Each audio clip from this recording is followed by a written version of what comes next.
Hey team! Okay, day 17.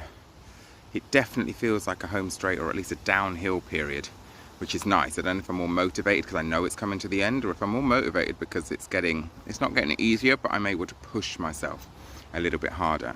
And that's the thing, whenever you're sort of exercising or you're doing something, people often say, oh, why doesn't it ever get easier? And it's like, it does, but you're pushing yourself harder.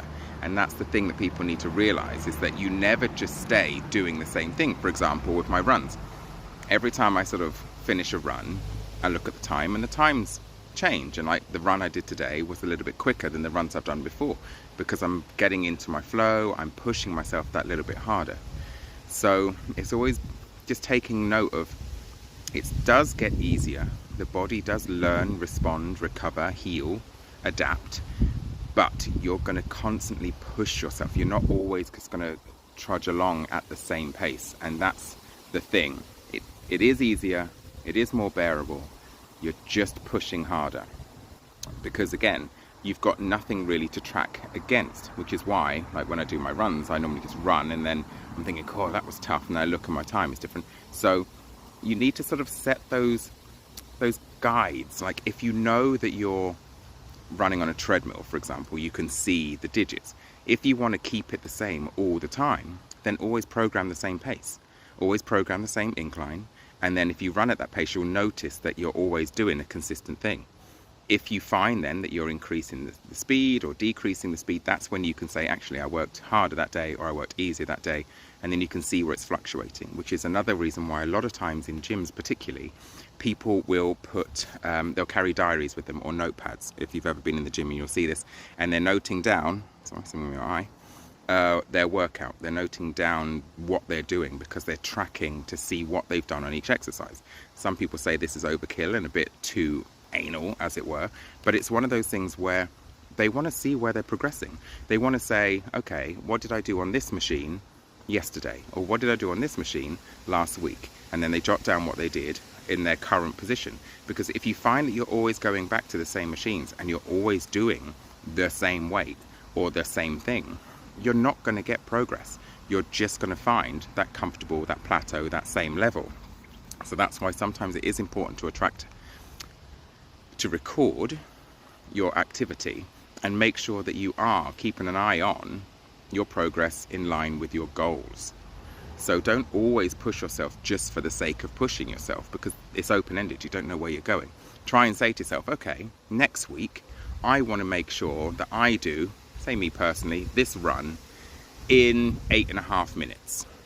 So if I can get my mile down to 8.5 minutes, I can see that I've made progress. I can see that I've pushed myself enough to get there. If I don't get there, then you can ask yourself questions. Why didn't I get there? Did I push myself hard enough? Did I make sure, or did I try? Was I rested? Did my body ache? You can sort of make a note of everything that might have affected you hitting that goal.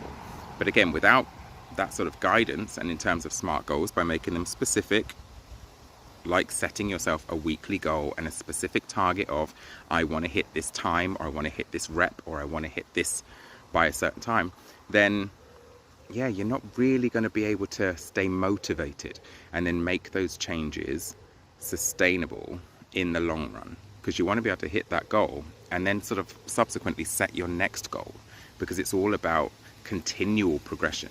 And even if you are just looking to sustain and stay where you are, you've still got to set yourself that little goal of, what am I going to do to maintain where I'm at now?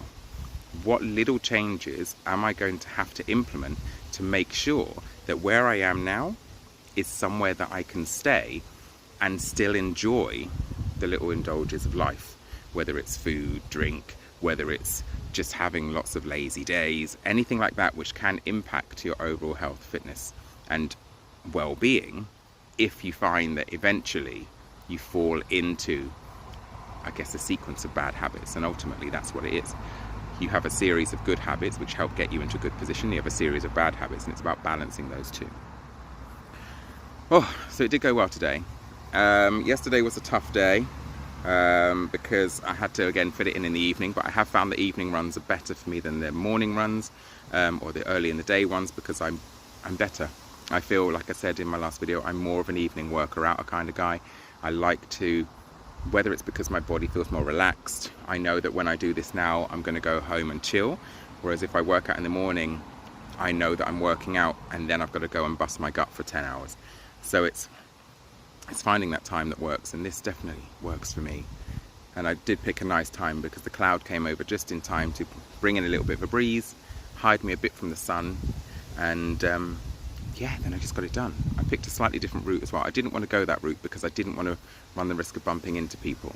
Not in a bad way. I bump into a lot of people and they all want to talk. And as much as I like to talk to certain people and to most people, not when I'm running. I can barely breathe, let alone talk. So yeah, so there's my insights for you on day 17. Gosh, I'll be so sad when this is over. Said no one ever. So yes, again, feel free to get in touch, comment. Thank you for the private messages that I've been receiving regarding hints and tips that you wanted for your own journeys and stuff. Keep them coming. I'm obviously reply to them all as and when I can. But in the meantime, like I say, feel free to follow me on all my social pages. You can find me at Rebourne Fitness on nearly everything. And yeah, let's set these challenges, because it's not going to be long until it's like the end of the year. Because if you look at it, really, we're in August. That means they're going to start advertising Christmas in a matter of weeks. Because I don't know what it's like in other countries really, but the UK definitely starts advertising Christmas now. So coming September, it's all going to be about Christmas, and everyone's going to be panicking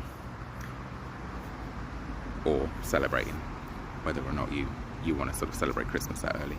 I've got some friends who have probably got their tree up already. So have yourself a great week. It is Thursday today. That's amazing, which means it's Friday. Does that even mean, is that even a thing anymore? Is that even a thing where everyone looks forward to the weekend in the same way, knowing full well that most of us have jobs where we have to work weekends now? The world is becoming a 24/7 sort of place.